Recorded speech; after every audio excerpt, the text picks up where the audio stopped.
What is going on, guys? So today I'm still in Minnesota. Been here for a week or so, but most have been doing business stuff.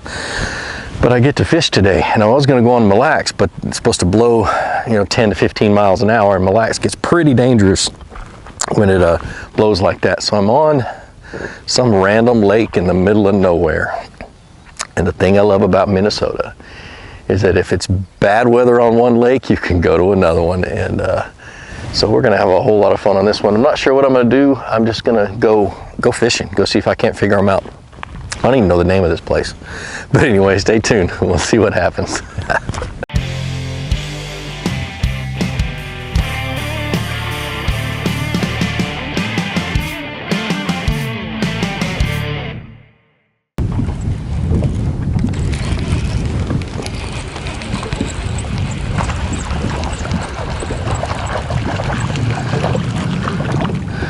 I knew I'd be catching some northerns if I was out here.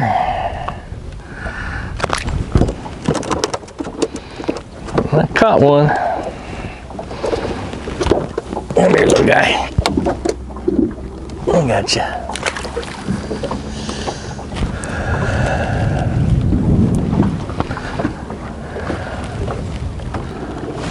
All right, so I'm forgetting to tell you guys what I'm doing. Kind of idled around and went around the lake a little bit, found a real narrow spot, and this doesn't look very narrow, but it's only like 4 feet deep just right over there, and there's just a big dip right here. Milfoil, thick milfoil all around here, and then there's a ditch that runs in between. So I was throwing that ditch a little bit, got bit by a little northern pike, but now I'm going to the inside. I want to see if there's an inside grass line.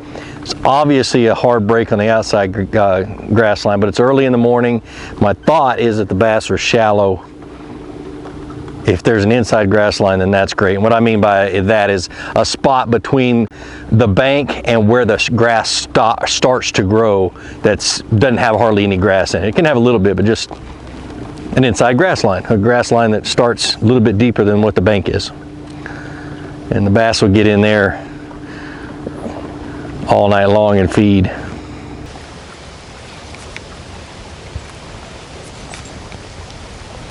All right, let's go to that bridge. Push that little area. All right, nothing on an inside grass line. We're going to keep moving. I made about 20 casts, maybe 30 casts. I mean, this is a prime location. It's on a point. There's grass on the point. It drops off into deep water. There's a ditch. It's a prime location for a bass to be. So I didn't make 1,000 casts. I didn't make 100 casts. I made 20. Didn't get bit. Didn't see a follow. Nothing. Move on. All right. Like I said, I always start on points. And that, my friends, is a long point of grass. Look at that. Comes off of this island. Another really skinny spot in this lake, and I'm sorry the sun's in your eyes right now. Right on the edge. Right on the edge. Little one, but first bass.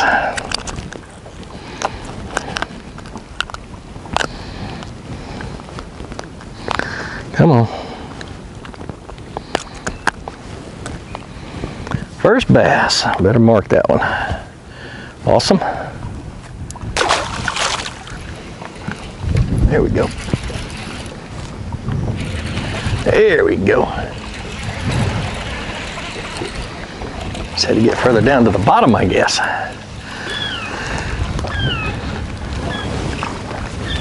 Awesome.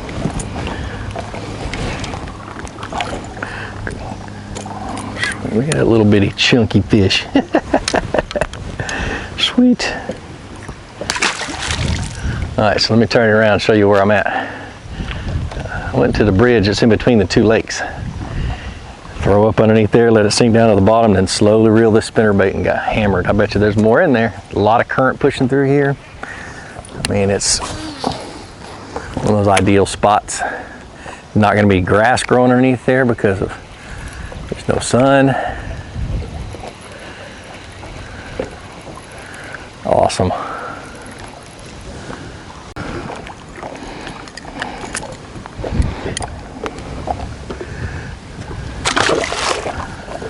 Should catch quite a few of them here.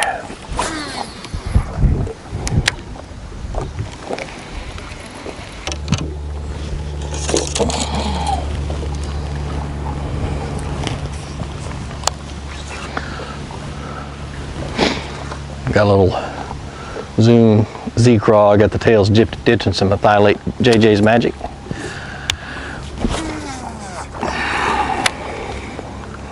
It's not very deep.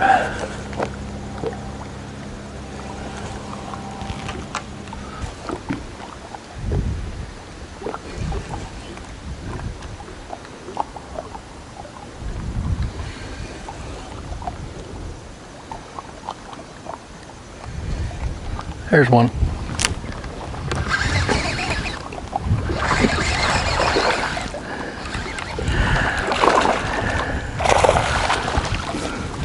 Always, when you know there's multiple fish there and they've stopped hitting whatever you're throwing in there, slow down or speed up. Try a different action before you leave, and you'll catch another one.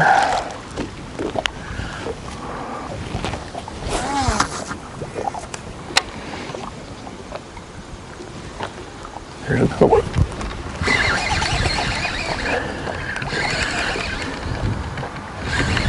This one feels a little bit better, maybe not. Let's get in that current.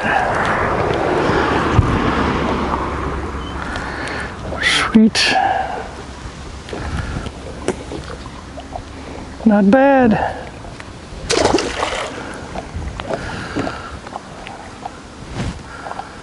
All right, let's rig up another one. He's done torn that one to shreds. Strike zone is not very big.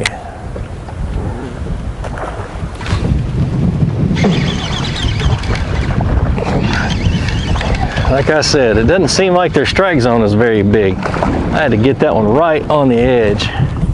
A bigger fish though. I might have to take a picture. Ooh, man, that ain't no doubt they got him. Holy cow.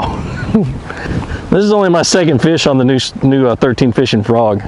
So far so good. All right, so I'm in this canal. I went underneath that bridge where I caught the other 4 or 5 fish, and I'm in this canal, and I've got this grass line right here. And they're hitting a black frog, so I threw my 13 fishing frog. Let me get it in front of the camera. I don't even know what midnight or whatever. I don't know what color it is, what they call it. But anyway, so I threw it along the outside edge, about 3 foot off the grass line. Got nothing. And just as I said, I think their strike zone is really small. I threw it right on the inside, right barely on the inside of the grass that's sticking out further, and he friggin' hammered it. So pay attention to that. It just didn't seem like, you know, I made multiple casts underneath that bridge, and if their strike zone was really big, I would have caught fish after fish on every single cast. I had to work that inside underneath that bridge really, really careful to get those bites. And so same thing with this. I think I've got to get right on that grass line in order to get them to bite this frog. But they're biting it.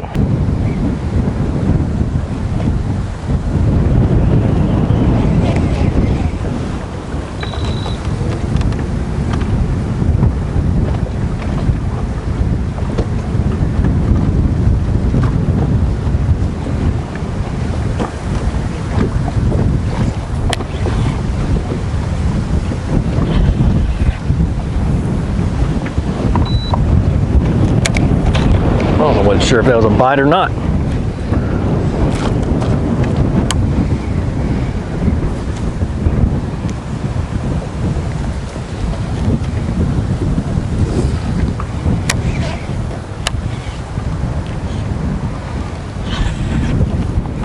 Now watch these front pieces of grass.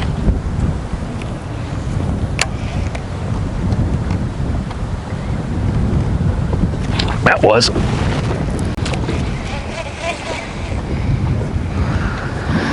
Whew, got my claw. I'm gonna have to let him take it.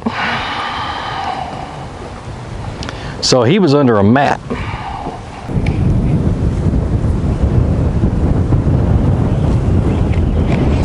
Hard to feel in this wind.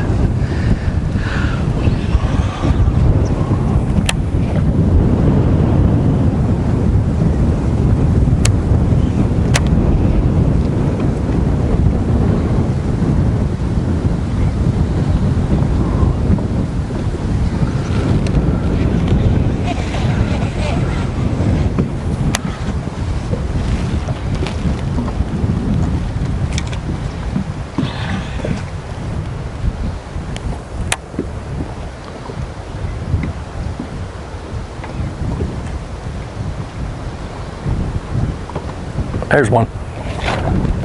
Got him.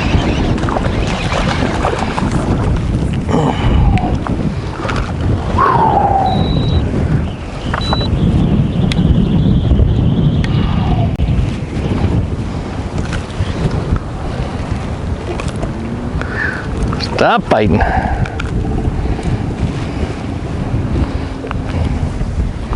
I think they're all gonna be this size. Huh. I'm okay with that. All right, so what did I learn from that? I got one bite on the deeper side of that big mat that I was trying to catch a fish out of. And then I went up to this mat right here that's even deeper and had to finesse it, had to shake it quite a bit. It wasn't a drop it in their face and they hit it, but caught that one fish. So I think they're on that deeper part. They don't want to be up really, really shallow. They want to be on this outside edge, and a mat is going to be a key spot. I still want to work the grass quite a bit and work the outside edge and the inside edge, and if I see like a hard line like that one behind me, I want to work it really good. But it seems like this scattered grass that's out in front of me and right here, they're not in unless there's a mat. So I'm gonna test that theory a few times on the way up, but I think it's gonna be punching mats and hitting hard grass lines. That's what it's acting like, so.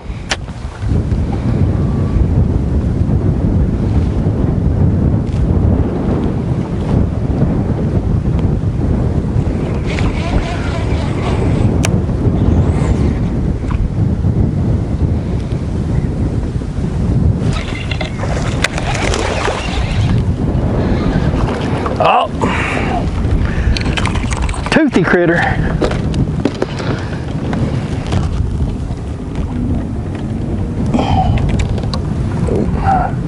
That would be a northern pike. All right, so here's an interesting mat.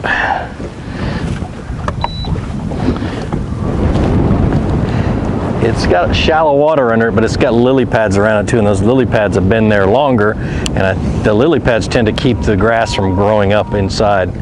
So, and you want to have some water up underneath your mat, or there's just not going to be fish in it. So we're going to work this one out a little bit.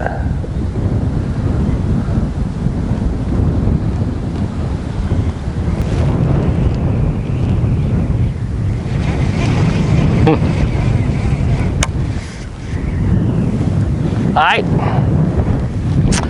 that's a big no.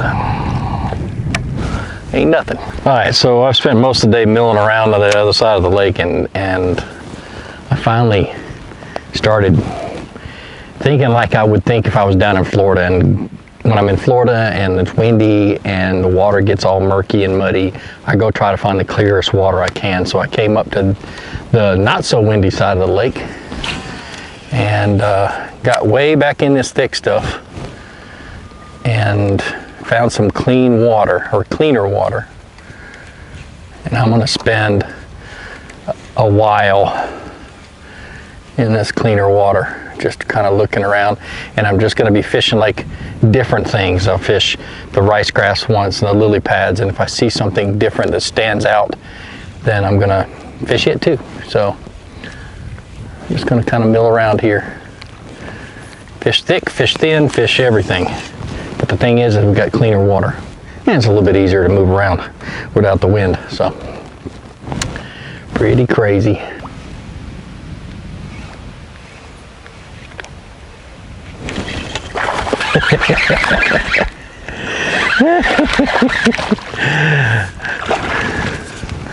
So I did an old Florida trick.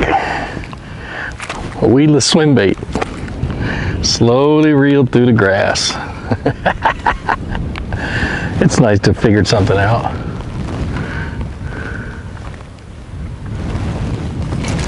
Ouch! Some guns are mean.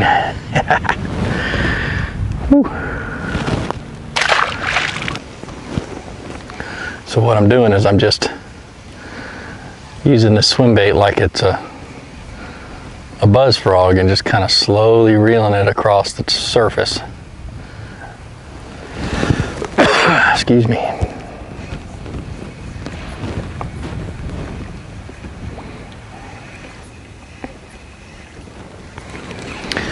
So that first pattern that I figured out this morning may have just had to do with that canal and the current that was pushing through it. And that's the reason why they were sitting there, which makes sense. But I tried to make that work all over the lake and it just didn't work. And I mean, I spent hours doing this. But anyway, so then I finally, you know, just found some clean water and started fishing this place like it's Florida, because I mean, it's grass and Florida's got tons of grass, and I'm just fishing it the way I would if I was down in Florida with this kind of grass. Cool thing is these lily pads have probably 3 or 4 feet of water underneath them. It's nice clean water. There's no milfoil growing in it. It's lily pads and pencil reeds and wild rice. And so, you know, first couple of casts in here, I got bit. And so it tells me that there probably is more than just one fish in here. So I might change things up and let's flip around a little bit. Maybe they're not committed to the top, to coming up and hitting it too much. Right here. Whoa. Never mind. Right in front of the boat.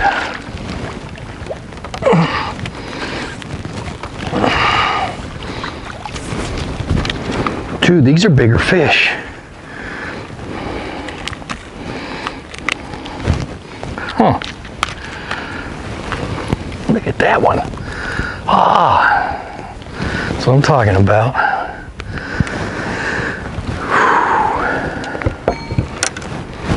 Caught a lot of fish today. That's just one more. I'm gonna change to a different color frog, I think. I think a frog would be a lot faster, at least locating them. I can get them to get the bass to blow up on a frog, then I can throw in with a pitching bait behind it and catch them. Let's try that. Got him.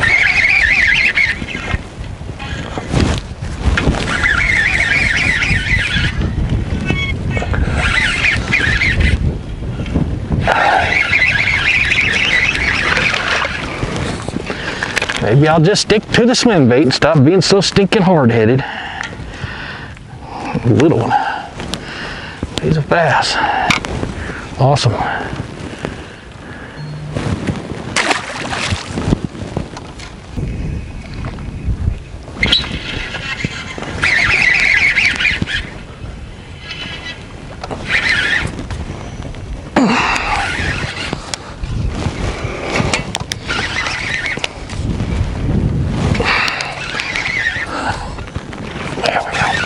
He might have come off.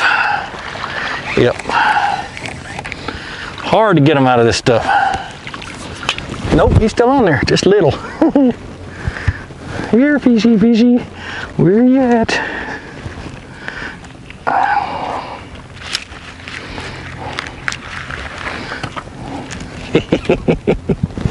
Man, they're pretty. All right, so what I'm fishing is I'm fishing a 3.75 inch Rage Swimmer in electric shad, and I've got a Gambler swim bait hook that I buy down when I'm down in Florida in the early spring, actually winter time. It's got a little corkscrew right here, whatever you want to call them, a hitchhiker, 1/8 ounce weight, and a pegged. And I could probably take that 1/8 ounce weight off, but I want to be able to drop it into holes if I need to. I typically fish at weedless down in Florida. But I'm fishing on a 7'6", I believe, heavy action rod. It's the one I fish those paddle tail swim baits down south with. 65-pound braid just to get them out of this mess so I don't break off. And hold on a second. It's 8:1 gear ratio reel. This is a Brazex, is what it is, Seaguar Brazex line. But 8:1 gear ratio reel, just so I can get them back here, get them back to me fast and make another cast. But I'm excited. There's some big ones in here. Good water clarity, good depth, good everything. And it's just a matter of fan casting where I'm sitting. Cool. Definitely one of my favorite ways to catch them. Now the key is, one of the keys is when you get bit, you got to give it to them. So what I do is I try to get into the habit of when I get bit, immediately dropping the rod and giving them some slack and counting a few seconds. You'll see me do it. Saw me do it on that last fish. You give it to them and then you set the hook. So this is just like fishing a topwater. So I've got a follow-up bait, which is my flipping bait. It's a rage crawl, but I've been using Z hogs and all kinds of other stuff. But just a flipping bait, 1/2 ounce weight, something I can throw right back at them, right where I know they are, because they've already blown up. I know they're in the air, right there in that spot. You just throw right back to that spot with something, a flipping bait. Let it fall down in there and set the hook on them. It's one of those little tricks. I do that all the time when you're fishing topwater. Frogs, buzz baits, that kind of stuff. Always have something that you can follow up with. And if I was fishing open water, I'd follow up with like a weightless trick worm, or a lot of people follow up with a Cinco when they get blown up on. But because it's all in this heavy mess, I've got to have something heavy line, heavy rod, beefy stuff to get them out. They're definitely scattered. I wish they were all in one little spot, but they are definitely scattered.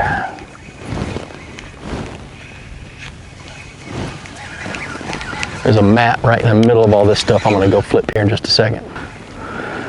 So this is really easy to do in a kayak. In a boat, it's a little bit more difficult. And one of the things you've got to realize is with your trolling motor, you've got to have your trolling motor on high, between 8 and 10, so it'll cut through this grass and not get locked up.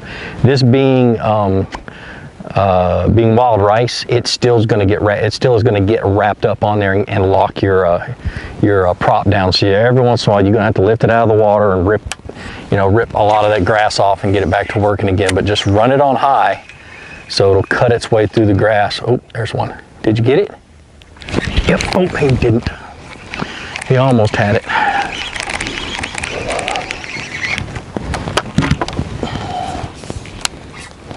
Oh crap, where is he? Right there.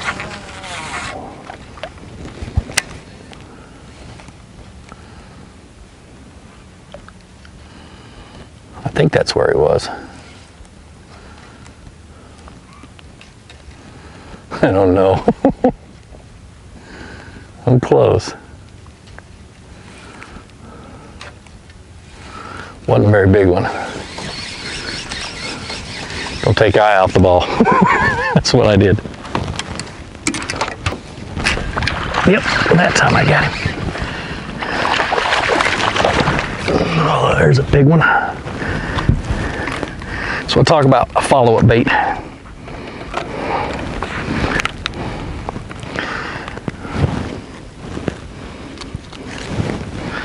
Just have something to flip in there, dude. Nice.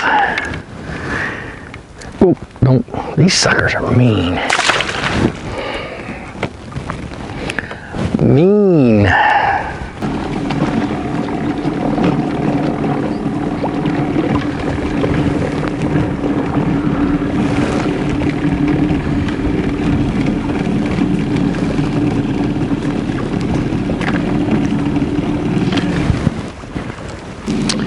Yep, because you get out here and the water is muddy. Huh. Okay.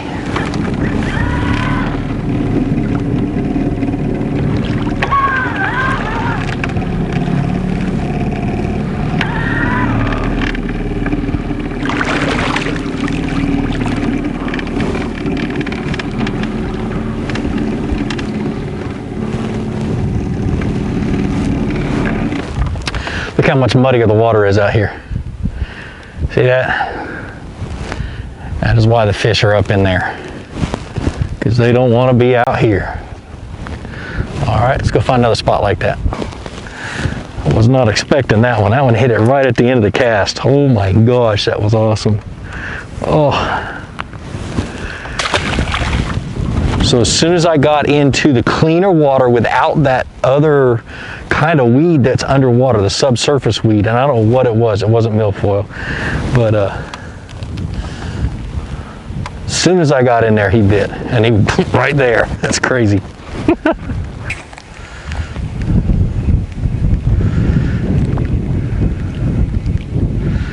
So it is a water clarity and a depth thing. There has to be water.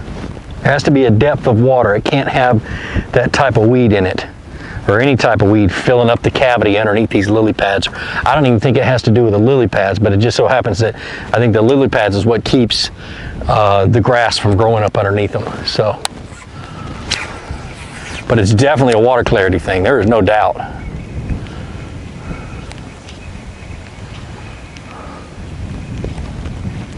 But they're really scattered.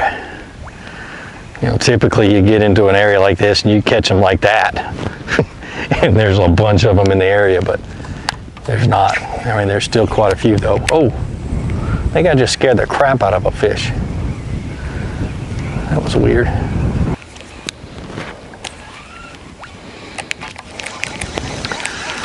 All right, time to put it on the trailer. But this is an obvious lesson that the success is in the details. I beat a dead horse all day long, and it's just because I got off on a tangent. I caught good fish in that current. If I'd have stayed in that current, I probably would have caught a few more. But I thought it was pads or mats on the edges, and it wasn't. It was water clarity. It was clear water. And so once I came over here to this side, and this is kind of like a last ditch effort, came over to the opposite side I thought that the fish were on, found that nice clean clear water, started catching fish, and bigger fish too. So craziness. Well, I won't be on this lake tomorrow. I got a photo shoot with a Lumicraft, but man, I love Minnesota this time of year. It's so hot down south. I'm going to leave a link down in the description of all of the tackle that I used, and all the setups and everything else, so you guys can go down and check those out and get a closer look at them. But like I always say, be sure to introduce somebody to fishing. Introduce them to my channel. Let me help you teach them how to fish. More importantly, get out of the water. Go ahead and catch some fish and have a great day. We'll see you.